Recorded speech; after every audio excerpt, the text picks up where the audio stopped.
It became one of Donald Trump's signature battle cries on the trail, but 100 days into his presidency, America First is colliding with harsh reality. From Syria to North Korea, forces beyond his control pulling Trump's gaze away from home and his core principles, and worrying some of his true believers.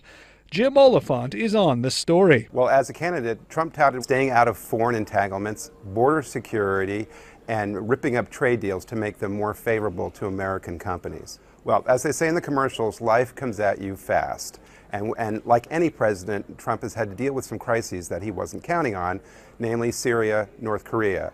And it's forced him to take much more of an aggressive posture. In Syria, Trump firing 59 cruise missiles at one of Bashar al-Assad's air bases after an horrific gas attack, and sending what he called an armada, led by the USS Carl Vinson Carrier Force, to show off American muscle in the face of Kim Jong-un's rising nuclear threat. Now, that's alarmed some of his supporters who are very, very wary of interventionism and getting involved in another war. Trump also changing his tune on one of his biggest campaign targets, China, tweeting about potential trade concessions in return for China's help with North Korea. But with the 100-day marker in sight, Trump is giving America First another push. Lately, we've seen the more populist Trump rear his head again, where he's talking about slapping tariffs on imported goods and trying to level the playing field for American merchants. We've seen this with steel and with wood, more lately aluminum. So this is Trump basically trying to live up to the promises that he made during the campaign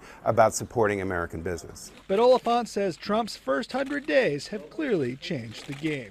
Well, look, America First is a great thing to talk about. It's a nice slogan for a campaign, but in practicality, it's something very hard to do given the United States' role in the world. And Trump has already been tested on several fronts, and I think he has sort of found, too, that he might like being a little more of a globalist. Reuters recently spoke to more than 24 Trump supporters, and they're not retreating from that, and he's playing to that still. In their minds, he's doing a great job.